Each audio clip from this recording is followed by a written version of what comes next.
Assalamualaikum warahmatullahi wabarakatuh. Bismillahirrahmanirrahim. Innal hamdalillah nahmaduhu wa nasta'inuhu wa nastaghfiruh wa na'udzu billahi min shururi anfusina wa sayyiati a'malina. Man yahdihillahu fala mudilla lahu wa man yudlil fala hadiya lahu. Wa ashhadu an la ilaha illallah wahdahu la syarika lah wa ashhadu anna Muhammadan 'abduhu wa rasuluh.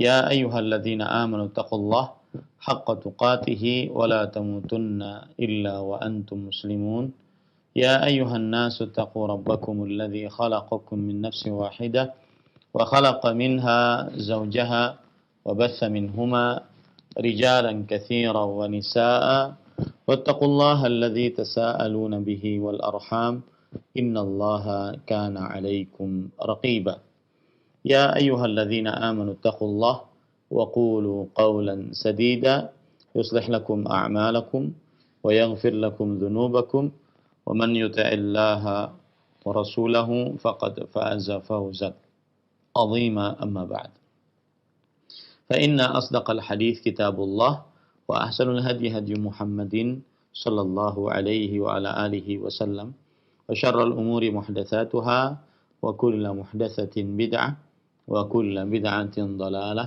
وكل ضلالة في النار. Alhamdulillah, kita bersyukur pada Allah Subhanahu wa taala pada hari ini, hari Rabu pagi menjelang siang 28 Al-Muharram, bulan Allah yang suci 1442 Hijriah, kita dimudahkan oleh Allah Subhanahu wa taala untuk duduk bersama kembali di dalam pembacaan kitab Rasailu Tahummul Mar'ah Al-Muslimah, risalah penting untuk wanita muslimah yang ditulis oleh Fadilatul Syekh Al-Allamah Profesor Dr. Abdul Razak bin Abdul Muhsin Al-Badr hafizahumallahu taala. Salawat dan salam semoga selalu Allah berikan kepada Nabi kita Muhammad sallallahu alaihi wa ala alihi wasallam, pada keluarga beliau, para sahabat, serta orang-orang yang mengikuti beliau sampai hari kiamat kelak. Dengan nama-nama Allah yang husna dan sifat-sifatnya yang ulia, kita berdoa, Allahumma inna nas'aluka ilman nafi'an wa rizqan tayyiban wa amalan mutaqabbala. Allahumma amin. Ahibati, hafizakumullah, kaum muslimin yang saya cintai karena Allah, para pemirsa Roja TV, para pendengar Radio Roja, dan seluruh kaum muslimin dimanapun berada, kita masih di dalam pembacaan kitab Rasailu Tahummul Mar'ah Al-Muslimah, risalah penting untuk wanita muslimah, dan kita masih di dalam risalah yang kedua, Mau'izatun Nisa, nasihat untuk wanita. Dan kita masih di dalam bab ta'ammulat fi qawlihi ta'ala wa qul lil mu'minina yaghdudna min absarihinna wa yahfadna furujahunna. Kita masih di dalam bab yaitu mentadabburi firman Allah Subhanahu wa taala, yaitu Quran surat An-Nur ayat 31. Jadi pada pertemuan kali ini masih membicarakan tadabbur Quran surat An-Nur ayat 31. Dan saya bacakan ayatnya, kemudian artinya. أعوذ بالله من الشيطان الرجيم وقل للمؤمنات يغضضن من أبصارهن ويحفظن فروجهن ولا يبدين زينتهن إلا ما ظهر منها وليضربن بخمرهن على جيوبهن ولا يبدين زينتهن إلا لبعولتهن أو آبائهن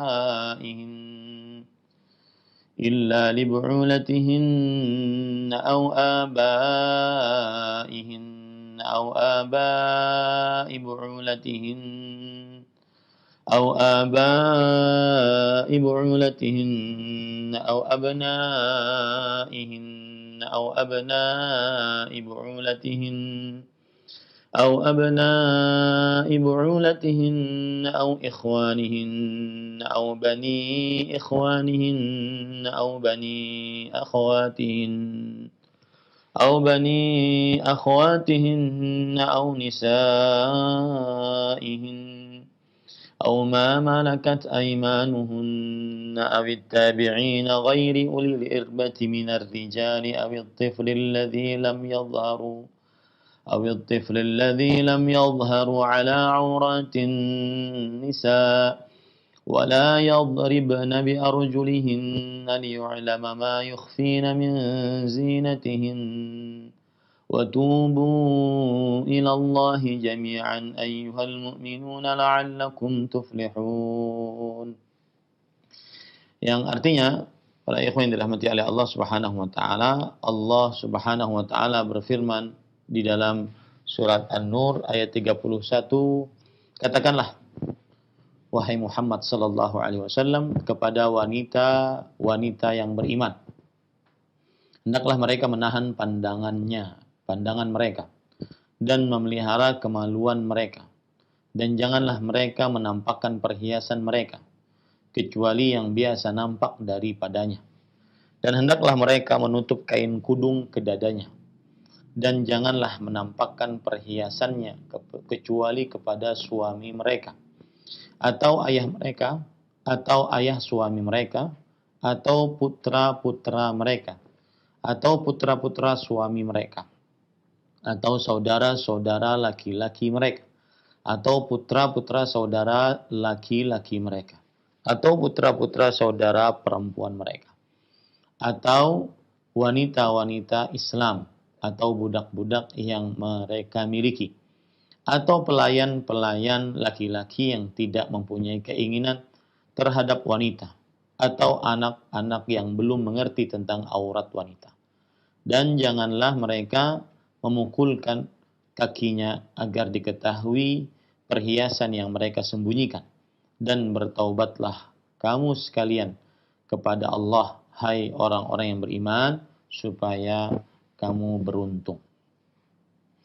Ahibati, hafizakumullah ta'ala, di dalam ayat ini, pada pertemuan yang sebelumnya, kita sudah membaca apa yang disebutkan oleh penulis.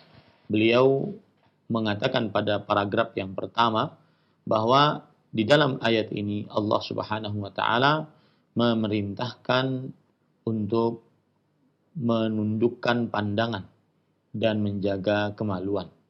Kemudian setelah itu Allah Subhanahu wa taala menyebutkan hukum-hukum lain yang berkaitan dengan perempuan.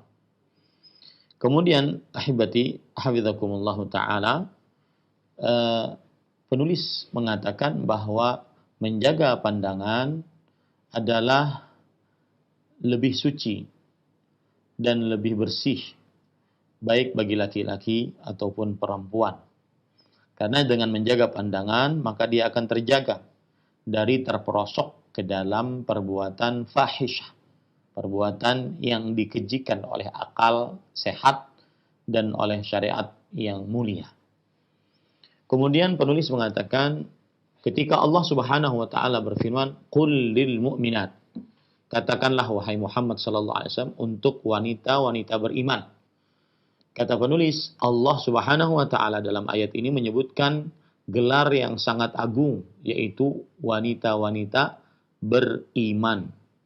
Maka seorang wanita yang beriman semestinya dia tidak ragu-ragu untuk menerima hukum ini, dan dia menerima dengan sebenar-benar penerimaan, yaitu menundukkan pandangan dan menjaga kemaluan. Maka barang siapa yang menerima hukum ini, maka dia berarti menunjukkan bahwa dirinya benar-benar taat, tunduk, patuh yang merupakan konsekuensi daripada keimanannya. Kemudian penulis mengatakan, ketika Allah berfirman, "Yaghdudna min absarihinna," hendaknya para wanita menundukkan pandangan-pandangan mereka. Maka dari kata pandangan, min absarihinna, yaitu dari pandangan-pandangan mereka. Maka di sini kita bisa ambil bahwa dari di sini adalah yaitu merupakan penunjukan kepada maksud dari sebagian pandangan kita yang dikecualikan, tidak boleh kita memandangnya. Jadi asal hukum memandang boleh apapun kita pandang. Tetapi ada sebagian dari hal-hal yang dilarang oleh Allah Subhanahu wa taala untuk dilarang dipandang. Maka pada saat itu kita tidak boleh memandangnya. Kemudian ahibati hafizakumullah taala, penulis kemudian juga mengatakan yang sudah kita pelajari pada pertemuan sebelumnya, bahwa ketika Allah Subhanahu wa taala mengatakan yaghdudna min absarihinna wa yahfazna furujahunna, hendaknya para perempuan menundukkan pandangan mereka dan menjaga kemaluan mereka. Diawali dengan menundukkan pandangan sebelum menjaga kemaluan, karena menundukkan pandangan adalah sarana paling ampuh untuk menjaga kemaluan. Maka para ikhwan yang dirahmati oleh Allah Subhanahu wa taala, wanita yang tidak menundukkan pandangan, maka dia akan terperosok ke dalam bahaya, baik untuk dirinya, kehormatannya, ataupun keluarganya. Nah, ini ahibati hafizakumullah. Jadi menundukkan pandangan disebutkan terlebih dahulu sebelum menjaga kemaluan, karena menundukkan pandangan adalah salah satu sarana paling ampuh untuk menjaga kemaluan. Kemudian ahibati hafizakumullah taala, di sini juga penulis mengatakan bahwa kalau begitu apa saja yang menghantarkan kepada tidak terjaganya kemaluan maka diharamkan dalam agama Islam. Kata penulis seperti mendengarkan musik. Ini juga bisa menghantarkan seorang muslim kepada hal yang diharamkan oleh Allah, yaitu tidak terjaganya kemaluan.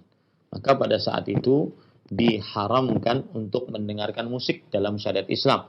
Dan ini berdasarkan Al-Quran, hadis Rasul Sallallahu Alaihi Wasallam, dan juga ijma' para sahabat Nabi radhiyallahu anhu. Taib. Kemudian ahibati hafizakumullah ta'ala, setelah itu, ya, itu pada pertemuan sebelumnya kita sudah sampai pelajar apa yang sudah kita pelajari itu ya. Sekarang kita baca lanjutan apa yang disebutkan oleh penulis. Kemudian penulis mengatakan, "Tsumma qala wa yahfazna furujahunna.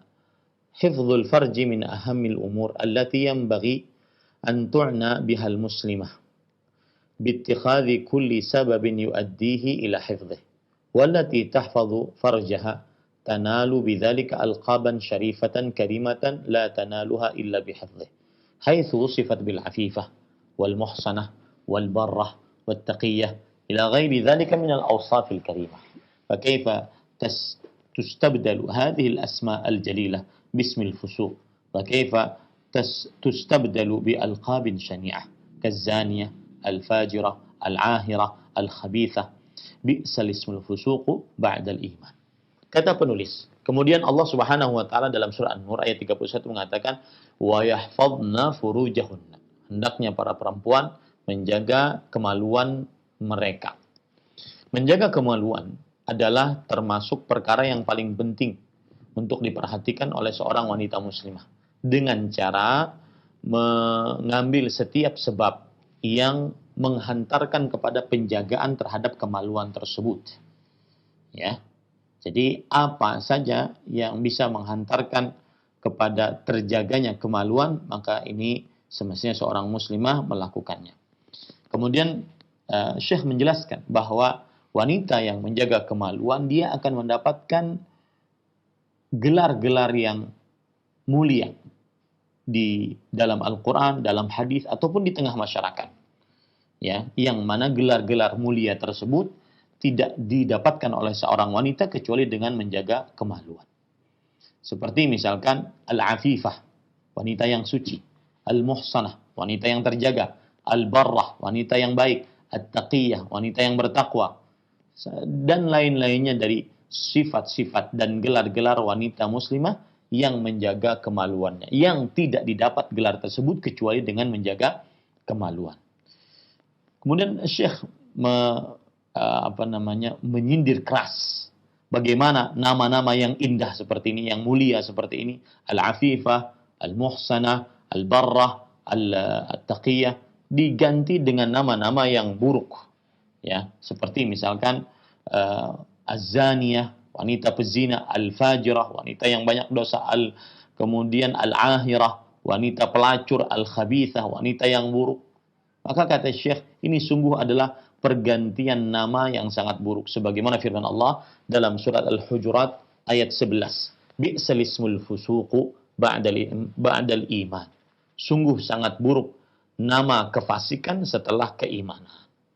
Nah, kemudian penulis mengatakan, waqad jaa 'anin nabi sallallahu alaihi wasallam annahu qala man yadman lima baina lahyaihi wa ma baina rijlaihi adman lahul jannah wa hifdzul lisani sababun min asbab hifdzil farj fa inna an-nabiy sallallahu alaihi wasallam yaqul idza asbaha ibnu adam fa innal a'dha'a kullaha tukaffiru al-lisan fataqulu ittaqillaha fina fa innama nahnu bika fa in istaqamta istaqamna wa in i'wajajna fal a'dha kulluha bima fiha al farju tab'un lil lisan wa kam min imra'atin mu'minatin salihatin 'afifatin syarifatin ta'ishu baina usratiha fi imanin wa salahin wa taqwa faja'aha dhi'bun min adh-dhi'ab fa afsadaha bilisanihi wa akhadha imma 'abra al-hatif aw ghairihi yuhaddithuha bi kalamin raqiq wa alfadhin mughriyah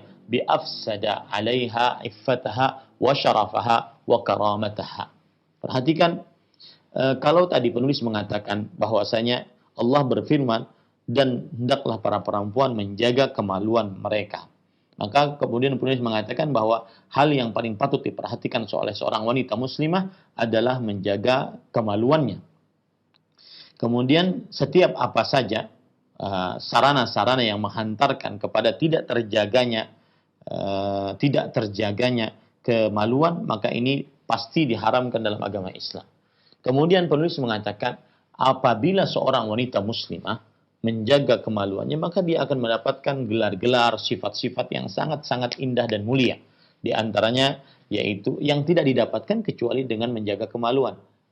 Di antaranya yaitu al-afifah. Al-afifah yang suci, al-muhsanah yang terjaga, al-barrah yang baik, wanita yang baik, at-taqiyah wanita yang bersuci. Ini semua akibat penjagaan terhadap kemaluan.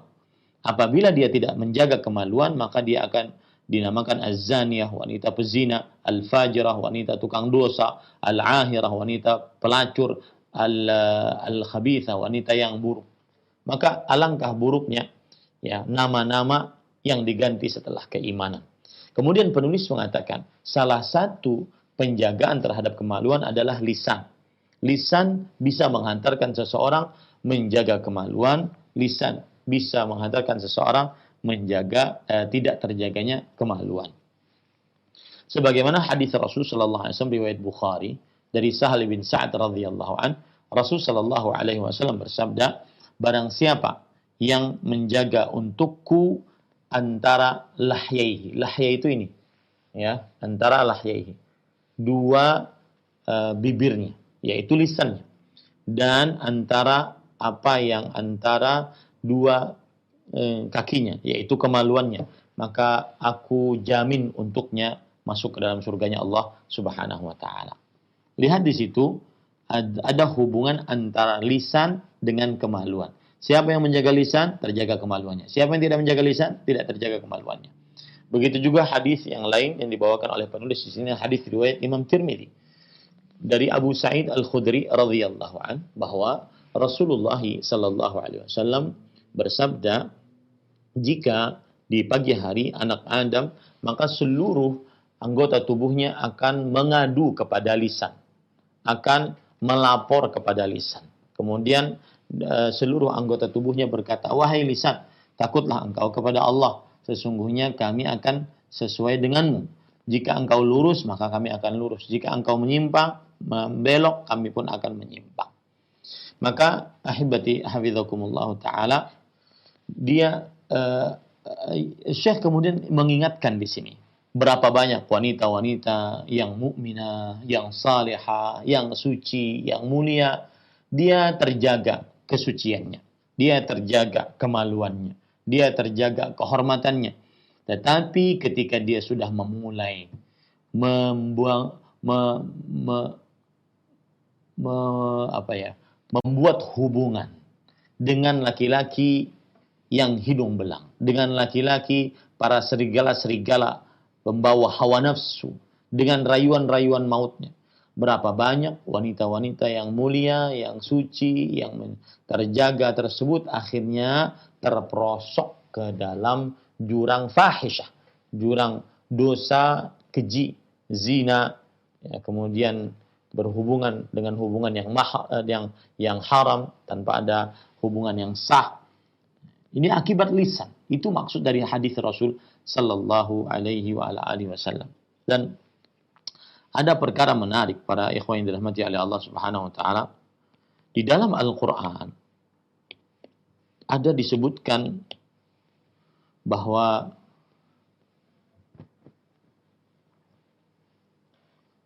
orang bisa mendapatkan surga akibat apa yang dia ucapkan. Dan sebaliknya, orang bisa mendapatkan neraka akibat apa yang dia ucapkan. Ya. Coba perhatikan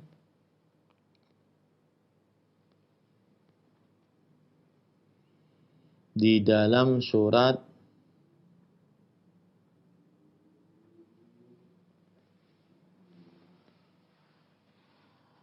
sebentar ya.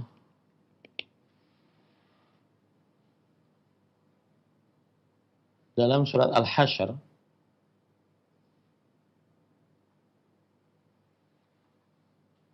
Allah berfirman bima qalu, dengan apa yang telah mereka ucapkan. Fadzalika jazaa'ul muhsinin. Dan itulah pahala untuk orang-orang yang berbuat ihsan. Mereka mendapatkan surga dengan apa yang mereka ucapkan. Ya. Kemudian mereka mendapatkan neraka dengan apa yang mereka ucapkan. Walu'inu bima qalu. Dan mereka dilaknat disebabkan karena mereka dilaknat disebabkan karena apa yang telah mereka ucapkan. Surah Al-Maidah ayat 64. Wa qalatil yahud yadullahi maghlulah ghullat aydihim wa lu'inu bima qalu. Orang-orang Yahudi berkata, tangan Allah terbelenggu. Sebenarnya tangan mereka lah yang terbelenggu. Dan mereka dilaknat oleh Allah disebabkan apa yang telah mereka ucapkan. Lihat, gara-gara lisan akhirnya surga, gara-gara lisan akhirnya neraka. Sedangkan gara-gara lisan akhirnya dia mendapatkan surganya Allah Subhanahu wa taala. Ya. Ini para ikhwan yang dirahmati oleh Allah Subhanahu wa taala. Maka begitu juga kadang-kadang gara-gara lisan seseorang terjaga kemaluannya. Gara-gara lisan seseorang tidak terjaga kemaluannya. Nah, kemudian penulis mengatakan thumma inna siyaqal ayati ishtamala ala dhawabita adidatin azimatin man tar'aha haqqa ri'ayatiha wa tuhafiz 'alayha tamamal muhafazah fa innaha tusiluha ila hifdzil farji wa siyanatiha wa salamatiha wa iffatihi wa siyanatihi wa salamatihi wa iffatihi. Artinya, kemudian redaksi ayat mengandung prinsip-prinsip yang sangat banyak, yang sangat agung. Barang siapa yang menjaga prinsip-prinsip tersebut dengan sebenar-benar penjagaan dan selalu menjaganya dengan sebenar-benar penjagaan, maka sesungguhnya ia akan mendapatkan keterjagaan dari kemaluan, keterjagaan kemaluannya, kemudian keselamatannya dan kesuciannya. Ya. Artinya penulis ingin mengatakan kepada kita begini, bahwa di dalam ayat ini surah An-Nur ayat 31 terdapat hukum-hukum yang banyak yang apabila seorang wanita muslimah mengerjakan hukum-hukum tersebut maka akan terjaga kemaluannya, kesuciannya, kehormatannya, kemuliaannya. Kemudian penulis mengatakan, qala ta'ala, Allah Subhanahu wa taala berfirman, "Wa la yubdina zinatahunna illa ma dhahara minha." Dan janganlah para perempuan memperlihatkan zinah, perhiasan mereka. Para ikhwan yang dirahmati oleh Allah Subhanahu wa taala, para ulama mengatakan bahwasanya zina yang dimaksud adalah ada dua. Perhiasan yang menempel pada tubuh atau perhiasan yang berpisah dengan tubuh. Perhiasan yang menempel pada tubuh atau perhiasan yang berpisah dengan tubuh. Itu namanya zina. Dan janganlah seorang perempuan atau para perempuan memperlihatkan perhiasan yang menempel pada tubuhnya ataupun perhiasan yang terpisah dari tubuhnya. Apa maksudnya perhiasan yang menempel pada tubuhnya? Yaitu wajahnya. Ya, wajahnya. Kemudian juga kemolekan tubuhnya. Ini yang menempel pada tubuhnya. Yang senantiasa berkaitan erat dengan tubuhnya. Kemolekan tubuhnya. Kemudian juga warna kulitnya. Ini perhiasan yang menempel pada tubuhnya. Kemudian perhiasan yang terpisah dari tubuhnya, yaitu segala macam hal yang berkaitan dengan perhiasannya yang dipakainya, seperti anting, kalung, kemudian cincin hidung, cincin, gelang tangan, gelang kaki. Makanya Allah Subhanahu wa taala berfirman, "Wala yadribna bi arjulihinna liyu'lama ma yukhfina min zinatihinna." Dan janganlah para perempuan memukulkan kaki-kaki mereka agar diketahui perhiasan mereka. Perhiasan yang dimaksud di sini adalah gelang kaki. Makanya para ulama mengatakan wala yubdina zinatahunna, maksudnya di sini adalah perhiasan ada dua macam. Perhiasan yang menempel pada tubuh, yang merupakan zat dari perempuan tersebut, dan yang kedua adalah perhiasan yang terpisah dari tubuh, yaitu perhiasan-perhiasan yang dia pakai. Termasuk di dalamnya adalah baju yang menawan hati, baik itu karena bentuknya, karena kainnya, karena menawan hati, karena warnanya. Ya, ini para ikhwan yang dirahmati oleh Allah Subhanahu wa taala. Nah, wala yubdina zinatahunna illa ma dhahara minha, kecuali yang nampak darinya. Para ikhwah yang dirahmati oleh Allah Subhanahu wa taala,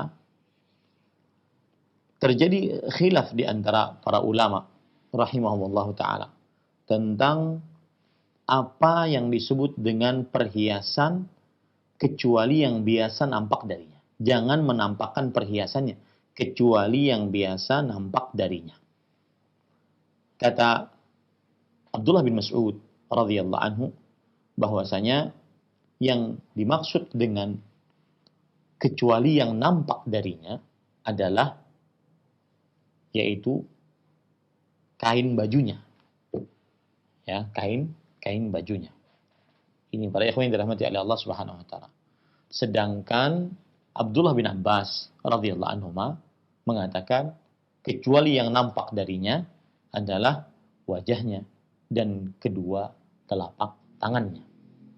Maka para ikhwah yang dirahmati oleh Allah Subhanahu wa taala, dalam hal ini kalau kita perhatikan sebagaimana yang sudah kita katakan tadi, bahwa janganlah para perempuan memperlihatkan perhiasannya. Perhiasan ada dua yang saya sebutkan tadi. Perhiasan yang nempel pada tubuhnya, wajahnya, kemolekan tubuhnya, warna kulitnya, ya, ataupun perhiasan yang berpisah dari tubuhnya, yaitu antingnya, kalungnya, gelangnya, cincinnya, dan semisalnya, sampai juga pakaiannya.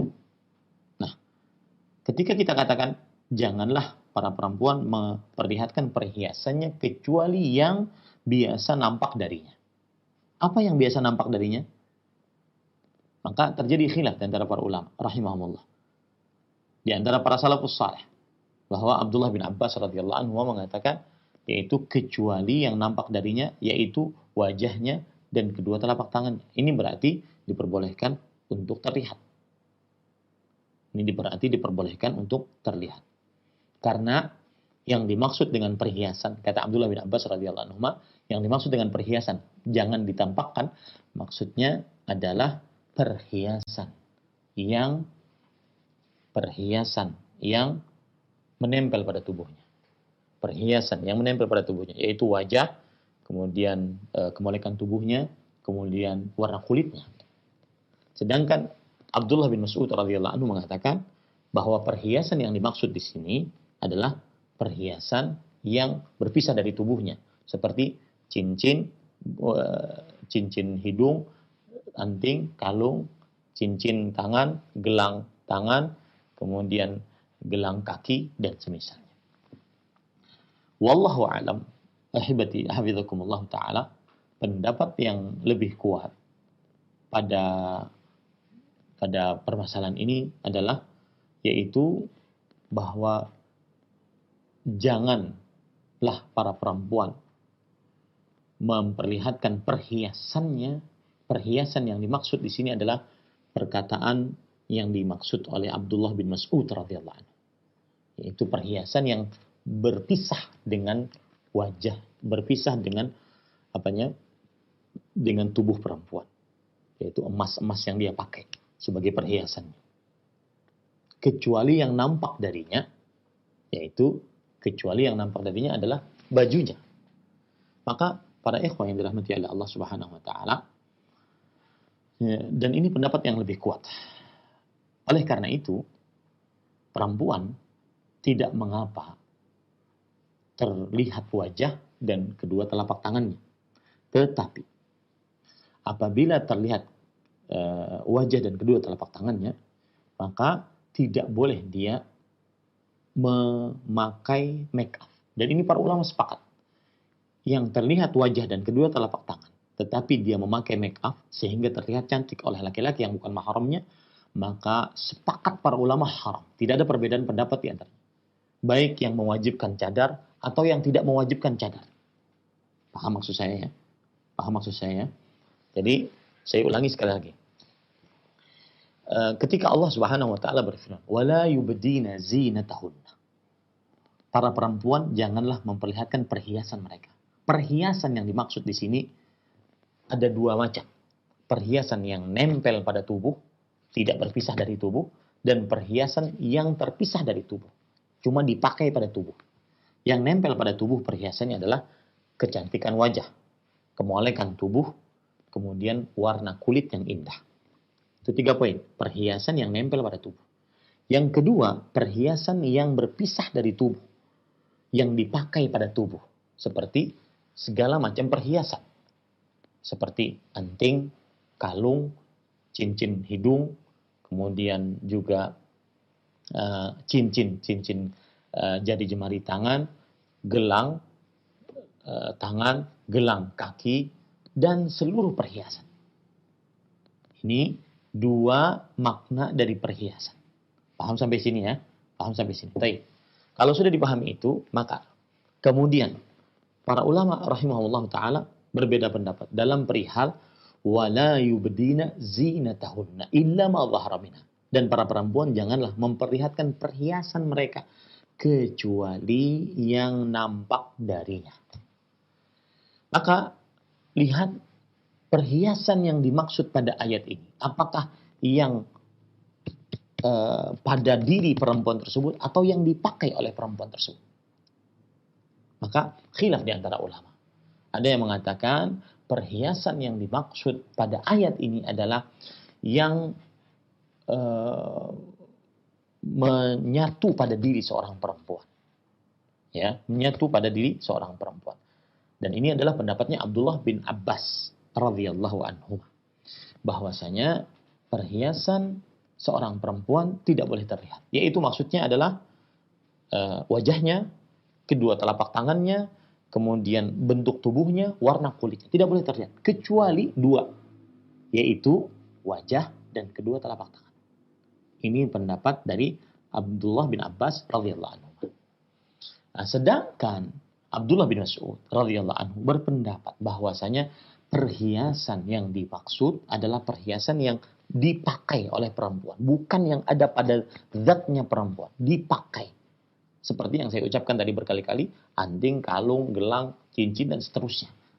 Ya, maka beliau mengatakan bahwasanya tidak boleh seorang perempuan untuk memperlihatkan perhiasannya, yaitu yang dipakai, kecuali yang nampak darinya. Yang nampak darinya apa?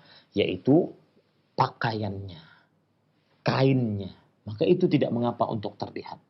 Ini poin yang kedua. Ya, ini poin yang kedua. Baik, poin yang ketiga, para ikhwan yang dirahmati oleh Allah Subhanahu wa taala. Mana yang lebih kuat dari pendapat Abdullah bin Mas'ud, kemudian Abdullah bin Abbas radhiyallahu anhuma dalam perihal tidak boleh terlihat dari perhiasan perempuan. Maka wallahu alam, pendapat yang dimaksud di dalam ayat perhiasan itu adalah perhiasan yang dipakai, yang tidak menempel dengan siapa? Dengan perempuan. Yang tidak tersambung dengan zat perempuan, tetapi yang dipakai oleh perempuan. Dengan dalil Allah Subhanahu wa taala berfirman, "Wala yadribna bi arjulihinna liyu'lama ma yukhfina min zinatihinna."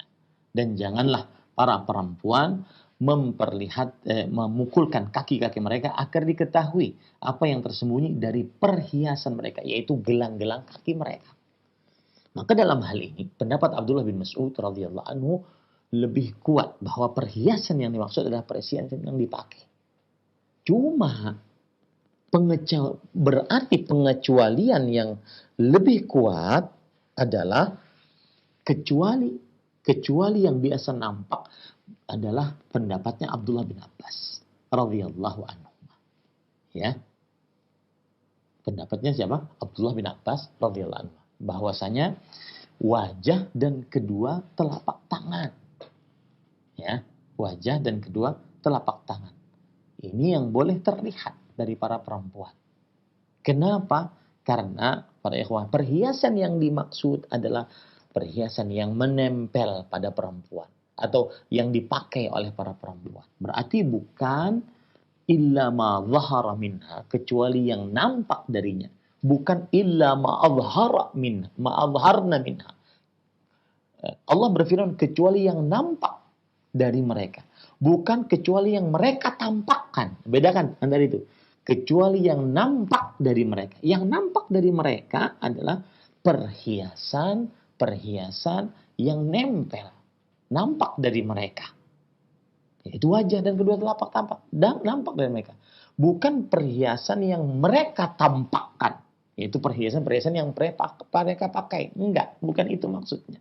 Nah, dari sinilah pendapat yang lebih kuat wallahu a'lam bahwa cadar hukumnya disunahkan, tidak wajib. Cadar hukumnya disunahkan. Karena yang dimaksud dengan kecuali yang mereka tampakkan, maksudnya adalah wajah dan kedua telapak tangan. Allah tidak berfirman kecuali yang mereka menampakkannya, tetapi yang tampak dari mereka. Ya, ini mudah-mudahan bisa dipahami para ikhwah. Ya, mudah-mudahan bisa dipahami. Yang inti yang ingin saya sampaikan adalah bahwa perempuan mempunyai dua perhiasan yang harus selalu dijaga. Perhiasan yang nempel pada tubuhnya, perhiasan yang dipakai oleh tubuhnya. Yang nempel pada tubuhnya, wajahnya, kemolekan tubuhnya, warna kulitnya. Kemudian yang dipakai oleh perempuan adalah perhiasannya dan bahkan sampai kepada bajunya. Dua-duanya itu tidak diperbolehkan untuk sarana menggoda para lelaki. Ya. Maka kita katakan, kalau kita mengambil pendapat Abdullah bin Abbas radhiyallahu anhu bahwa kecuali yang biasa nampak darinya wajah dan kedua telapak tangan, maka boleh terlihat wajah dan kedua telapak tangan. Tetapi para ulama sepakat tidak boleh menampakkan wajah dan kedua telapak tangan dalam keadaan memakai make up. Kenapa? Karena itu berarti menampakkan kecantikan. Paham ya? Sedangkan yang di dalam ayat kecuali yang nampak darinya. Bukan menampakkan. Paham ini para ikhwah? Itu sepakat para ulama. Perempuan keluar tanpa cadar, tetapi berdandan habis, walaupun hanya pakai eyeshadow, walaupun hanya pakai apalah namanya itu, hijau, kuning, biru, merah, putih, meda, segala macam, maka itu haram. Kenapa? Karena sudah menampakkan. Yang diperbolehkan adalah yang nampak darinya, yaitu wajah dan kedua telapak tangan. Paham ini para ikhwah? Nah, kemudian Bapak, Ibu, saudara-saudari yang dimuliakan oleh Allah, ay al-jilbab alladhi yughatti jismal mar'ati kamilan fa inna la haraja 'alaiha fihi. Nah, di sini Syekh mengatakan, janganlah para perempuan menampakkan perhiasan mereka kecuali yang biasa nampak dari mereka. Kata para perempuan, kata Syekh penulis, Syekh Abdul Razzaq bin Abdul Muhsin Al-Badr hafizahullah ta'ala, bahwa kecuali yang nampak darinya adalah jilbab. Penulis menyetujui pendapat Abdullah bin Mas'ud radhiyallahu anhu. Jilbab alladhi yughatti jismal mar'ati kamilan, yang menutup seluruh tubuh perempuan seluruhnya. Fa innahu la haraja 'alaihi fi. Maka tidak mengapa terlihat pakaian tersebut, ya. Wala taqata laha bi ikhfa'ihi. Maka dan tidak ada kesanggupan bagi perempuan untuk menyembunyikan pakaian mereka. Gimana kalau mau keluar tanpa pakaian? Kan nggak mungkin ya. Disembunyikan gimana? Tidak mungkin.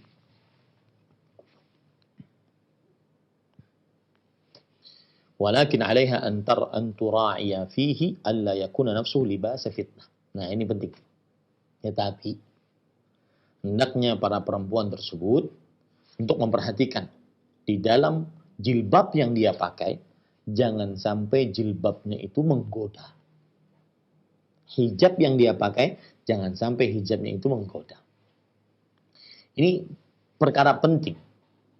Karena Allah berfirman, wala yubdina zinatahunna. Janganlah para perempuan memperlihatkan perhiasan mereka. Termasuk perhiasan adalah baju kurung yang indah, jilbab yang menawan, baik karena bentuknya, karena brokatnya, karena warnanya. Ya. Dan ini banyak di zaman sekarang. Artis berhijrah yang asalnya tidak pakai jilbab, kemudian memakai jilbab. Tapi kemudian saat memakai jilbab, jilbabnya sangat indah, menawan laki-laki. Kemudian tetap dipotret sebagai foto model. Ya tetap haram. Ya tetap haram. Kenapa? Karena memperlihatkan perhiasannya. Yang saya sebutkan tadi, perhiasan itu ada dua. Perhiasan yang nempel pada tubuhnya, wajahnya, kemolekan tubuhnya, kemudian warna kulitnya, dan perhiasan yang dipakainya. Seperti perhiasan-perhiasan emas dan perak, kemudian pakaiannya, jilbabnya, bahkan cadarnya. Di zaman sekarang kadang-kadang bercadar, akan tapi cadarnya menawan. Bagaimana cadar menawan? Banyak aksesorisnya, Swarovskinya, bahkan pakai berliannya, dan semisalnya. Ini tidak diperbolehkan. Ya. Dan itu ulama bersepakat, tidak diperbolehkan. Ini para ikhwan yang dirahmati oleh Allah Subhanahu wa taala. Fa ba'dun nisa tantaqi aba'atan muzayyanatan wa muzakhrafat fiha fitnatun lirrijal. Sebagian perempuan mereka menjauhi pakaian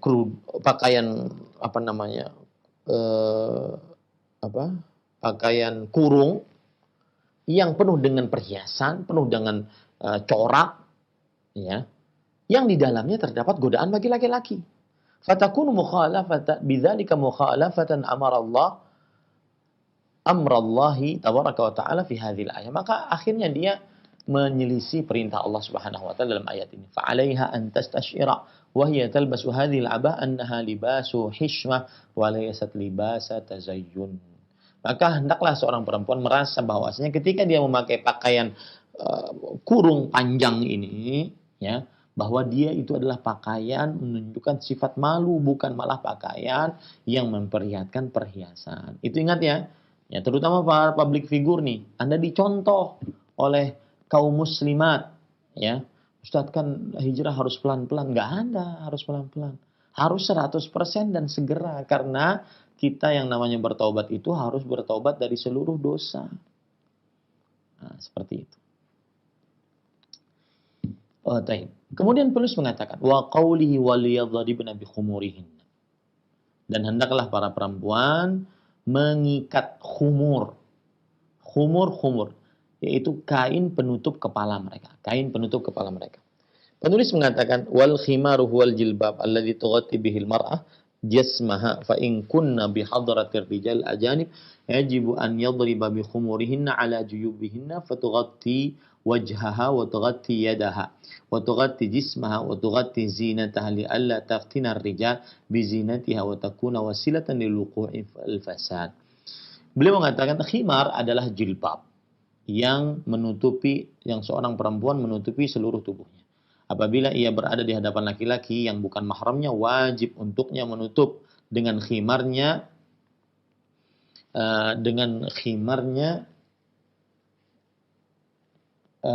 di atas jaib mereka. Jaib itu adalah ini. Kalau ada baju, kemudian ada bukaan untuk memasukkan kepala, itu namanya jaib. Ya.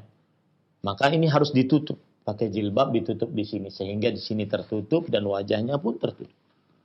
Dan juga menutup kedua tangannya dan menutup seluruh tubuhnya, menutup seluruh perhiasannya agar tidak menjadi fitnah bagi laki-laki dan menjadi perhiasan bagi laki-laki, agar tidak menjadi sarana terperosoknya ke dalam kerusakan.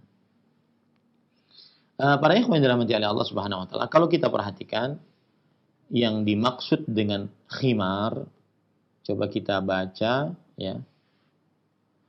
Kata Imam Ibnu Katsir rahimahullah, yakni al-maqani' ya'malu laha sanafat daribat ala sudurir rijal lituwariya ma tahtahu min sadriha wa tara'ibiha liyukhalifanna syi'ara nisa'i ahli jahiliyah fa innahunna lam yakun yaf'alna dhalik bal kanatil mar'ah tamurru baina ar-rijal musfihatan bi sadriha la yuwarihi syai' wa rubbama adharat 'unuqaha wa dhawa'iba sya'riha wa aqrati adhaniha fa amara Allahu al-mu'minat an yastatirna fi hayatihinna wa ahwalihinna. Khimar yang dimaksud adalah al-maqani', ya'malu laha atau yu'malu laha sanafatin dharibatin ala sudurin nisa. Al-maqani' kain. Khimar adalah kain yang diletakkan untuk menutup dada perempuan. Lituwariya ma tahtaha min sadriha. Agar menutupi apa yang ada di bawahnya, yaitu berupa dadanya dan juga payudaranya. Liyukhalifna syi'ara nisa'i ahli jahiliyah. Agar menyelisihi wanita-wanita jahiliyah. Karena wanita-wanita jahiliyah mereka tidak menutup ini. Ya, tidak menutup ini. Jadi pakai penutup penutup kain di sini, cuma dibiarkan, tidak ditutup di sini. Ya, akhirnya dibiarkan seperti kerudung, seperti apa ya bahasa kita di sini? Seperti kerudung ya, bukan kerudung. Selendang yang diletakkan di sini. Ya. Coba saya perlihatkan gambarnya.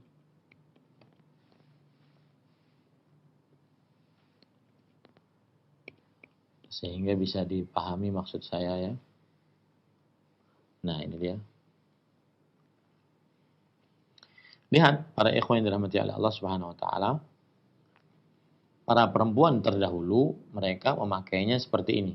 Dan ini foto peraga aja ya, bukan foto beneran. Ya, sehingga tidak menimbulkan fitnah. Ini patung ya. Nah ini.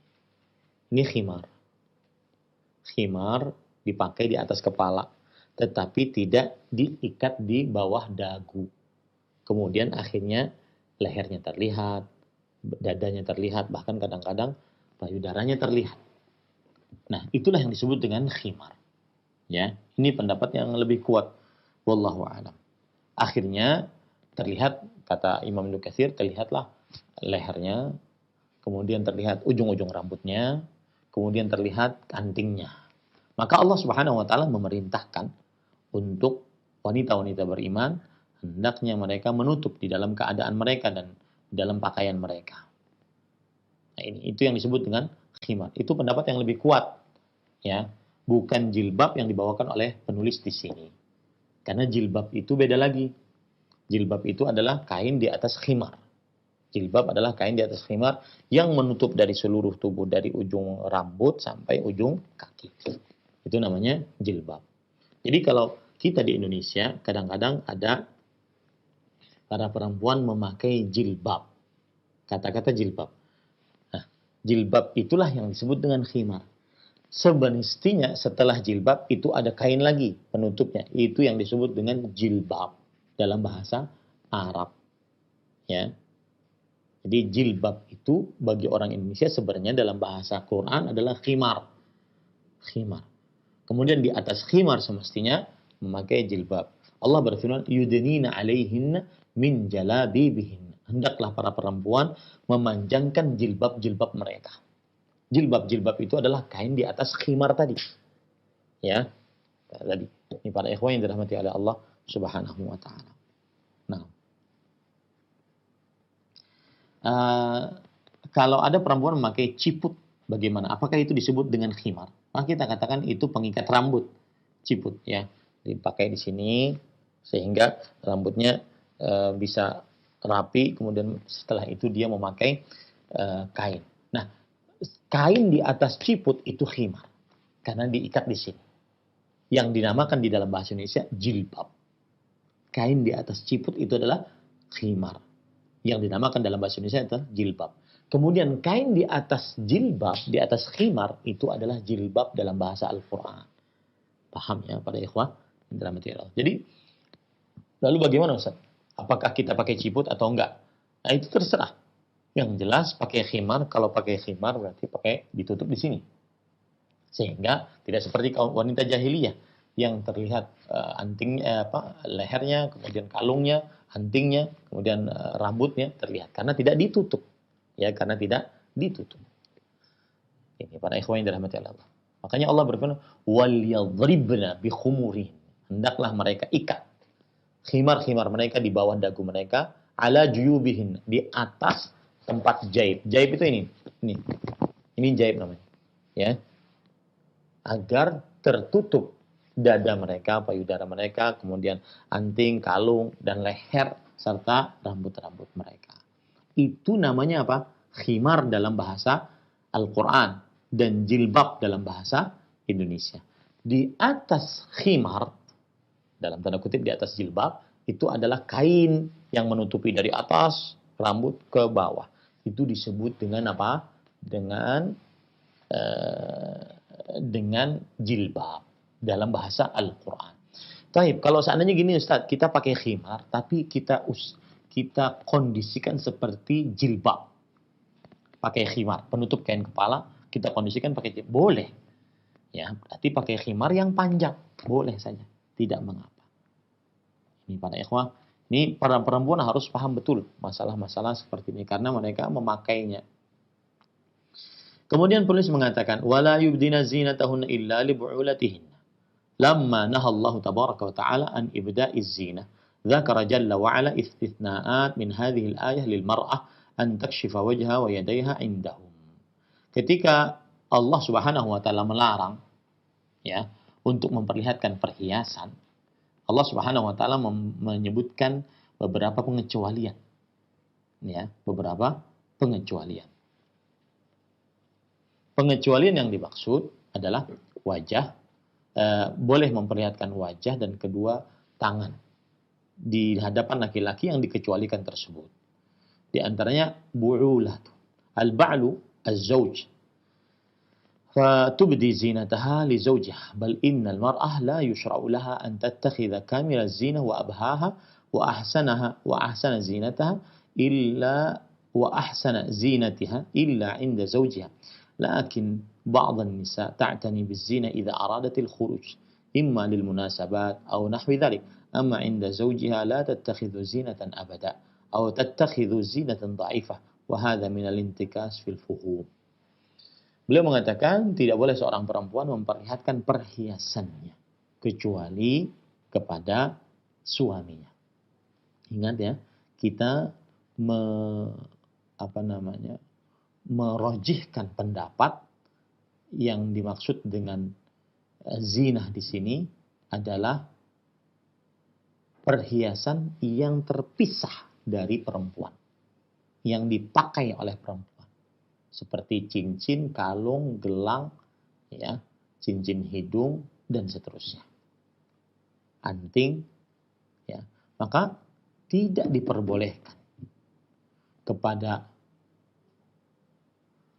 para perempuan untuk memperlihatkan perhiasan mereka, kecuali kepada suaminya. Perhiasan yang dimaksud yang dipakai, kecuali kepada suaminya. Kemudian bahkan Syekh mengatakan, bahkan seorang perempuan tidak disyariatkan untuk memakai perhiasannya yang sempurna, kecuali di hadapan suaminya. Akan tetapi para perempuan terbalik. Ketika mau keluar rumah di hadapan laki-laki yang bukan mahramnya, malah memakai perhiasannya yang paling sempurna. Sedangkan ketika di hadapan suaminya tidak memakainya, atau memakainya sekedarnya. Ini keliru. Ya, para ikhwan yang dirahmati oleh Allah Subhanahu wa ta'ala.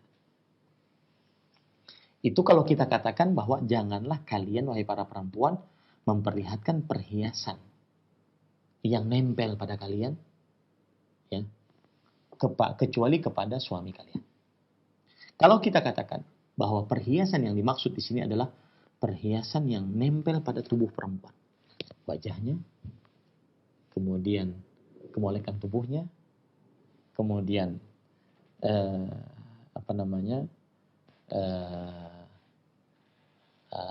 kulitnya, maka para ikhwan yang dirahmati oleh Allah Subhanahu wa taala, ini kurang tepat.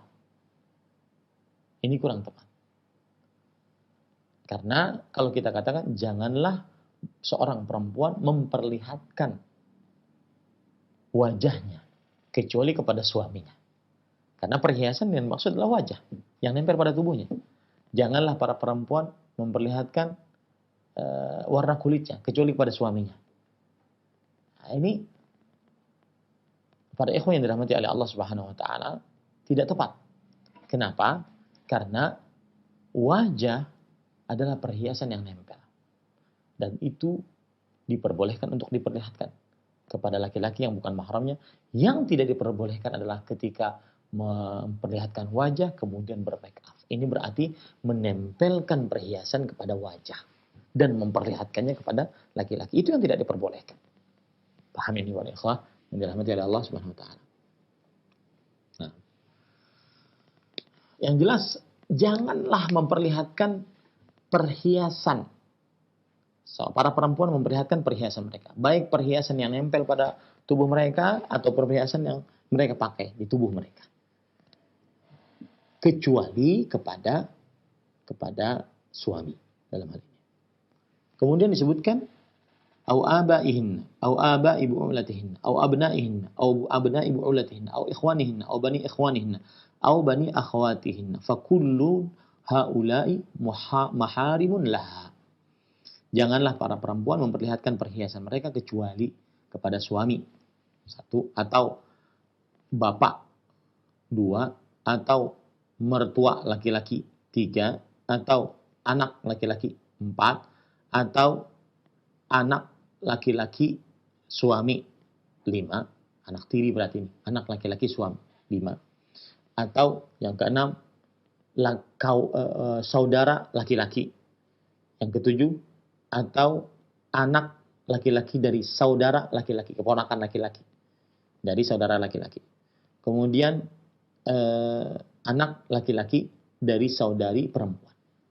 8 jenis mahram bagi perempuan. 8 jenis mahram bagi perempuan. Kalau boleh saya tambahkan, para ikhwah, kita mudahnya begini. Perempuan itu mahramnya satu suaminya. Itu satu suaminya. Kemudian laki-laki yang ada hubungan darah dengannya. Siapa itu? Laki-laki yang ada hubungan darah. Pertama, bapak, kakek, terus ke atas. Ini laki-laki yang ada hubungan darah dengannya. Itu satu. Yang kedua, laki-laki yang ada hubungan darah dengannya, anak laki-laki. Kemudian cucu. Kemudian cicit. Dan terus ke bawah. Ini ada hubungan darah dengannya. Dua. Yang ketiga, samping. Yaitu saudara laki-laki. Baik itu sekandung, sebapak, seibu. Yang penting saudara laki-laki. Ini mahram bagi perempuan. Karena hubungan darah. Yang keempat, yaitu keponakan. Keponakan laki-laki. Baik itu keponakan laki-laki adalah anak atau putra dari saudara laki-laki. Atau putra dari saudara perempuan. Ya, putra dari saudara perempuan. 5 sudah. Kemudian yang keenam, yaitu laki-laki yang mempunyai hubungan darah dengan si perempuan ini adalah paman. Paman, baik itu paman adalah saudaranya bapak, atau paman adalah saudaranya ibu. Inilah 7 orang yang merupakan mahram bagi perempuan. Yang merupakan mahram bagi perempuan dilihat dari hubungan darah. Itu nomor 2. Nomor 3, laki-laki yang mempunyai hubungan pernikahan dengan perempuan tersebut. Jadi yang pertama suami, yang kedua laki-laki yang mempunyai hubungan darah. Sudah saya sebutkan dari 7 orang. Yang ketiga laki-laki yang mempunyai hubungan pernikahan dengan perempuan tersebut. Yang pertama yaitu mertua laki-laki. Yang pertama mertua laki-laki. Yang kedua menantu laki-laki. Yang kalau seandainya si perempuan ini sebagai mertua perempuan, dia mempunyai menantu laki-laki, maka menantu laki-laki ini mahramnya. Ya. Yang ketiga yaitu anak tiri laki-laki. Anak tiri laki-laki. Misalkan seorang perempuan nikah dengan seorang laki-laki, duda, mempunyai anak laki-laki. Maka ketika sudah bergaul, anak laki-laki ini menjadi mahram dengan si perempuan ini. Yang keempat, suami atau bapak tiri maksud saya. Bapak tiri. Apabila ada seorang perempuan mempunyai anak perempuan, nikah dengan seorang lelaki, berondong, baru masih muda.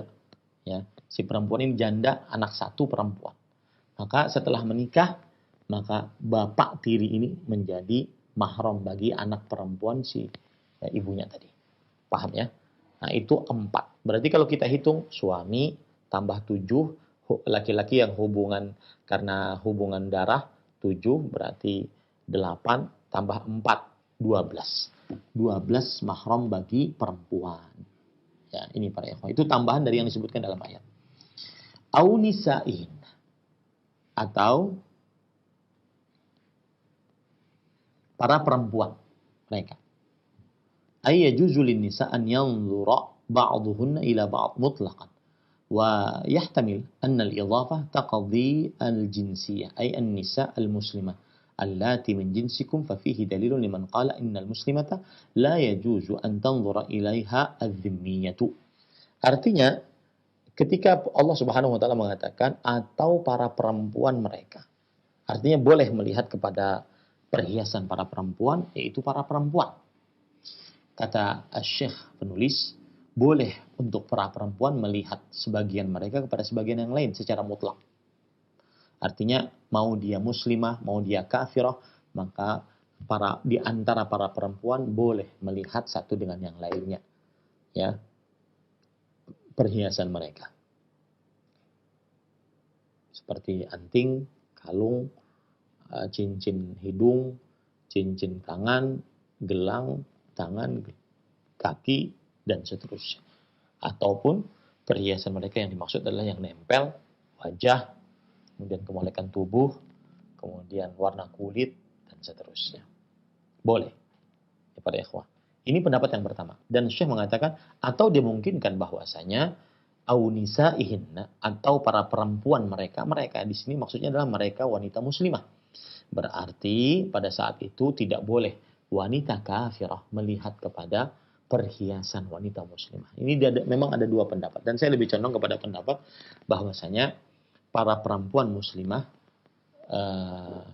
tidak diperbolehkan atau diperbolehkan untuk untuk saya ulangi, wanita muslimah boleh terlihat darinya perhiasannya perhiasan-perhiasannya untuk seluruh wanita, baik itu wanita muslimah ataupun wanita kafirah. Tidak ada bedanya. Tidak ada bedanya. Kecuali kalau seandainya dikhawatirkan terjadi fitnah. Karena orang-orang kafir kadang-kadang tidak paham mana yang harus ditutupi, mana yang tidak harus ditutupi. Apalagi di zaman sekarang, zaman gawai, zaman media sosial. Jepret sini, ketika buka cadar terlihat, ketika padahal dia sedang memakai perhiasan. Ketika buka jilbab terlihat, kemudian jepret sana, jepret sini. Padahal dia orang kafir dan dia tidak paham, itu tidak diperbolehkan. Maka kalau seperti ini lebih baik dia menutup, ya, tidak memperlihatkannya kepada para wanita kafirah. Tetapi asal hukumnya kita mengambil pendapat yang lebih kuat, yaitu boleh wanita muslimah, wanita kafirah melihat kepada perhiasan yang dipakai oleh wanita muslimah. Yang tidak diperbolehkan ketika Rasulullah SAW bersabda, la tanzur al-mar'ah ila auratil mar'ah. Janganlah seorang perempuan melihat kepada aurat perempuan, yaitu qubul dan dubur. Ya, kemaluan dan dubur. Tidak diperbolehkan itu. Baik Ustaz, kalau seandainya perempuan melihat kepada payudara perempuan, boleh tidak? Maka jawabannya adalah bedakan antara berpakaian di hadapan para perempuan dengan terbuka payudara di hadapan perempuan. Tentunya ketika kita katakan bahwa boleh perempuan manapun, muslimah kafirah, untuk melihat perempuan muslimah, ya, dan yang tidak diperbolehkan cuma dua aurat besar, kubul dan dubur, bukan berarti dia menghadapi tamu yang kafirah atau yang muslimah dalam keadaan terbuka dadanya, bukan. Akan tetapi apabila ketika dalam sebuah keadaan dia terpaksa untuk membuka ataupun diperlukan, bukan terpaksa, diperlukan untuk membuka karena menyusui anak misalkan, maka di hadapannya wanita-wanita muslimah, wanita-wanita kafirah, maka tidak mengapa. Asal dengan syarat tadi, untuk wanita kafirah terjaga keamanan, jauh dari fitnah. Ya, karena di zaman sekarang sangat luar biasa paparazinya, moto sana sini. Maka pada saat itu tidak mengapa. Kalau seperti itu, artinya dia menerima tamu dalam keadaan pakaian yang sewajarnya dia menerima tamu, mungkin terlihat rambutnya, wajahnya, perhiasannya terlihat, tidak mengapa. Dan kalau seandainya dia punya anak kecil, kemudian dia harus menyusui di hadapan wanita-wanita tersebut, maka ini tidak mengapa. Yang tidak diperbolehkan adalah memperlihatkan aurat besarnya, kubul dan duburnya. Wallahu a'lam. Kemudian penulis mengatakan, aw ma malakat aymanuhunna, atau budak-budak mereka. Fayajuzu lil mamluki idza kana kullahu lil unsa an yanzura ila sayyidatihi ma damat malikatan lahu kullah fa idza zala al mulku aw ba'dahu lam yajuz an-nazar. Yang artinya para budak diperbolehkan untuk melihat majikan perempuannya, perhiasan majikan perempuannya seperti anting, kalung, gelang tangan, cincin. Para budak laki-laki diperbolehkan untuk melihat majikan perempuannya. Kalau seandainya budak itu dimilikinya secara sempurna. Tapi kalau seandainya hilang kepemilikannya, maka tidak boleh diperlihatkan perhiasan perempuan tersebut. Awit tabi'ina ghairi ulil irbah minar rijal. Ay awil ladzina yattabi'unakum wa yata'allaquna bikum minar rijal alladzi la irbata lahum fi hadhihi syahwah. Kal ma'tuh alladzi la yadri ma hunalik.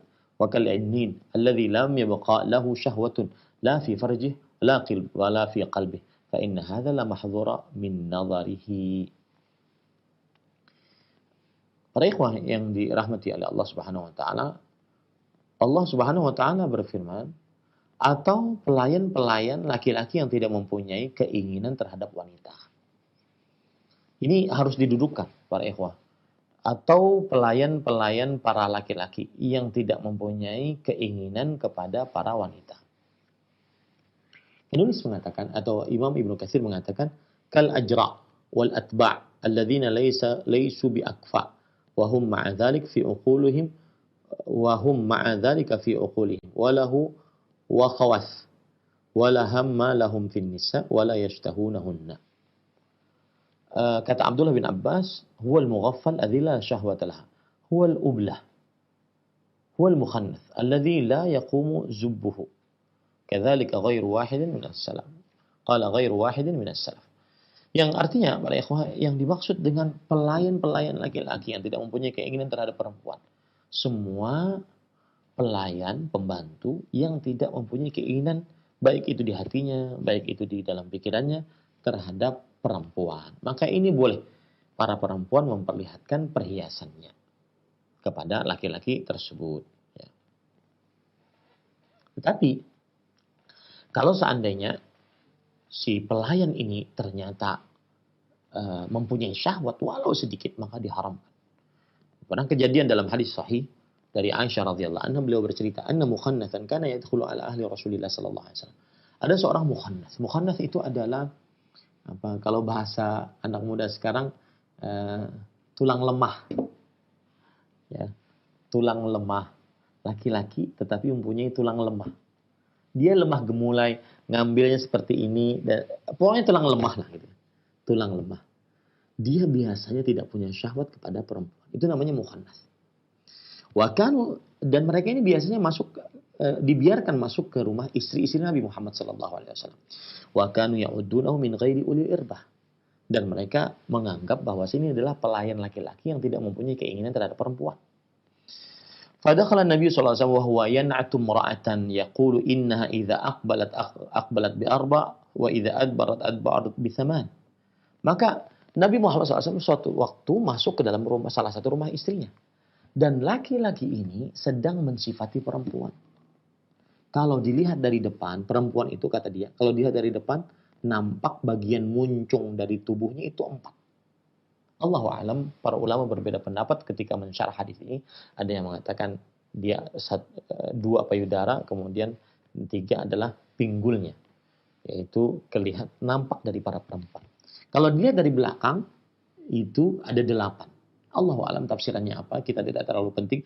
Yang jelas, si laki-laki mukhannats ini, jadi ini bedakan ya antara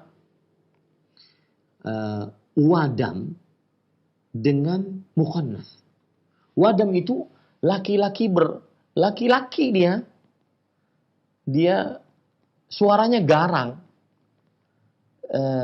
kemudian kelakuannya laki-laki, tetapi merubah dirinya menjadi perempuan dengan make up, itu namanya wadam atau banci.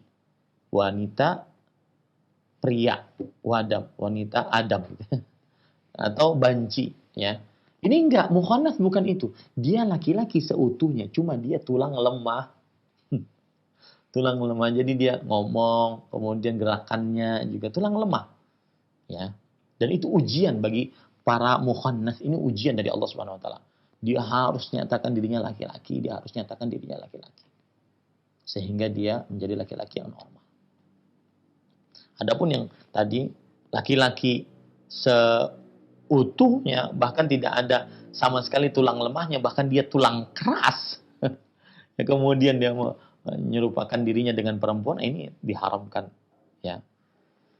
Nah, para ikhwan yang dirahmati oleh Allah Subhanahu wa taala, si mukhannats ini mensifati perempuan. Dilihat dari depan bisa ada yang muncul dari tubuhnya 4. Dari belakang ada yang muncul dari tubuhnya 8. Maka Rasulullah SAW mengatakan, ala ara hadza ya'lamu ma hahuna la yadkhulanna alaikunna. Sepertinya aku melihat orang ini mengetahui rahasia-rahasia perempuan.